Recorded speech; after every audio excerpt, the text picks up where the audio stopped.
लागल है नु एकदम मिजाज हरियर हो गइल। हां सिनेमा अरे हमर करे जा चल आज एकनी के हिसाब करिए बहुत बढ़िया सिनेमा रहल। अरे हे नहीं कहां जाते रे? घरे जाते पहले बैठ जा तोर से बात करेगा अपन मेरा नु के खड़ा कर मेरा नंबर कहिले खड़ रही तारा लगे बसु रहता बैठ ना तू तोरा बात करेगा बा कौन बात करेगा कह ना तोर बियाह पे नहीं यही खाती के मेहरा नु के लेके घुमाओ चल गांव नगर मेहरू थी में पैक रहे वाली खरगोश सुगा का ही है पैक करके रखे काय खाली हमार मेहरा नु घर के काम करते रही तो मेहरा नु घर के काम ना करी हमार मेहरू शहर के ही है बुझाइल नु अच्छा ओकर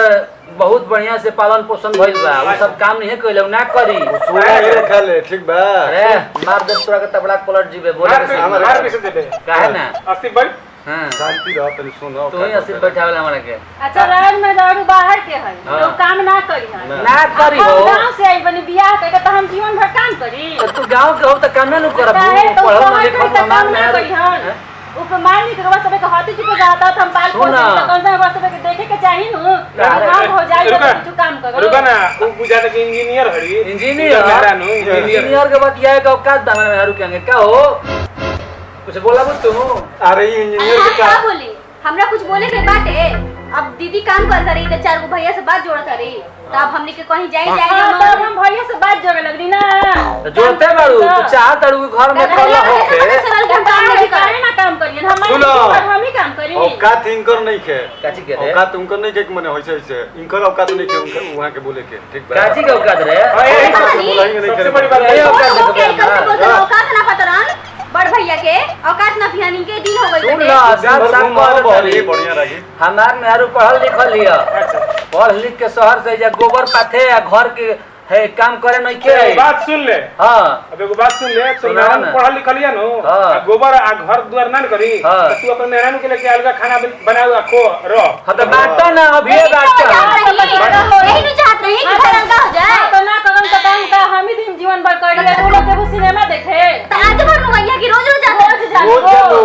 अरे तो काहे ना जाई हमार मेहरू सिनेमा देखे तब ना कर दे के भैया मतलब जब भौजी के हमरा कॉलेज जाए के बाद हमरा खाना बनाए तो हम खाए बनाए खातिर अपन सब त्याग देनी अगर वो अपने में दारू का दूध त्याग देनी तो हम त्याग दी। हां कहे ना त्याग कबू अच्छा बोली निकले लगता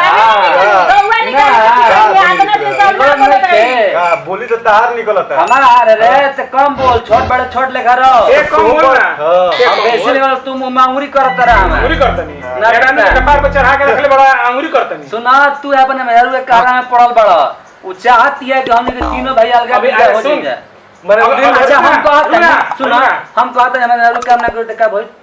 ना बन तो तू अपन मेहरा नु का तेरे मेहरा नु की जिम्मेवारी ले ले का काहे ना लेबा कैसे जिम्मेवारी ले जा हिसाब है हमारे में तू अपन हिस्सा लेकर लिए हो और हमर बात तो हां तो बंटवारा होई ठीक है बा। मेरा के लिए तब देखम कि के खाए ना बनिए कितना सिनेमा दिखाई अरे रहेला अभी तू का देखा सुन सुन अभी 5 गो आदमी के जुटाइल नु तो सब कुछ तोरे के दोस्त दी हमरा के? कहे दोस्ती हमरा के बुझला भगा के डाली आई बा बाबा हाड़ू मुहे मत लगा कि कहां है बाबा हाड़ू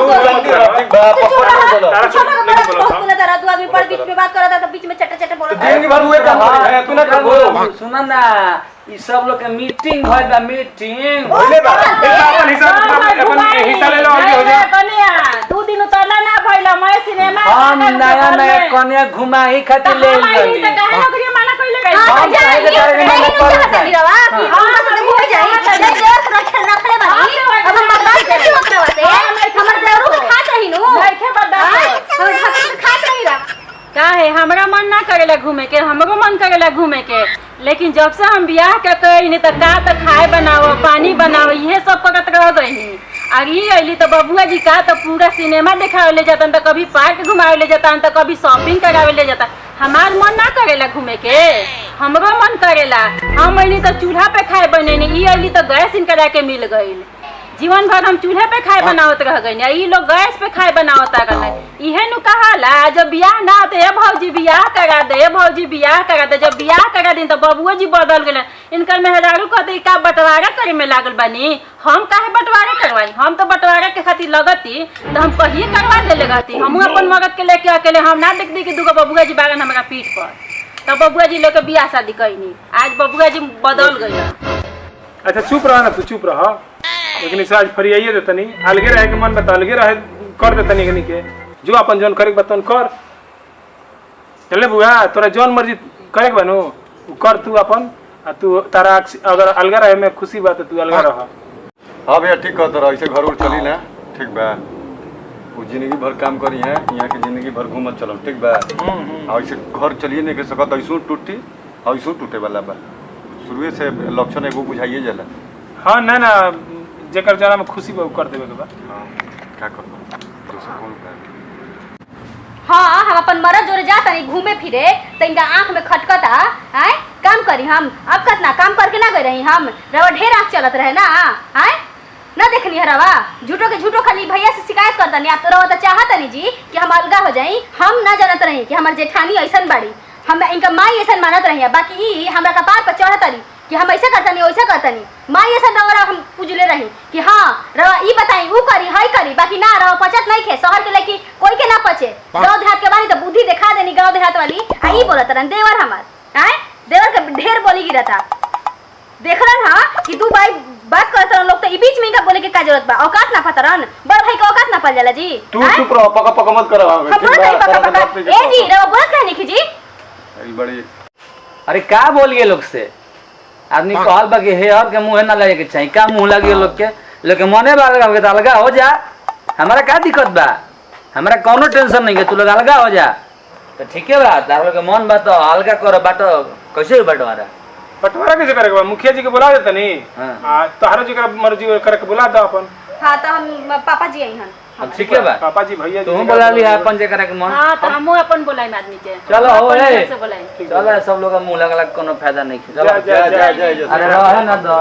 मेहरानू के लेके गांव घुमावा फिल्म देखावा घुमाइबे करम गांव के बॉम्बे ले जा जाई। घर में घुस जा जा। चुप अब तू अपन मुंह मरावा ना जाना होने का करबो हमने से काम बता पड़ल बा। अरे वो तो बुझा जाई अलगा भइला के मजा। अलगा भइले के मजा जंत्र के मारे वाला ना रहे शुरुआते में। चलो तू अपन जो पढ़ लिख ठीक है नु जाते तनी बाजारे काम चली कल बंटवारा होइए के रही। के सलाह आ जाता है एगो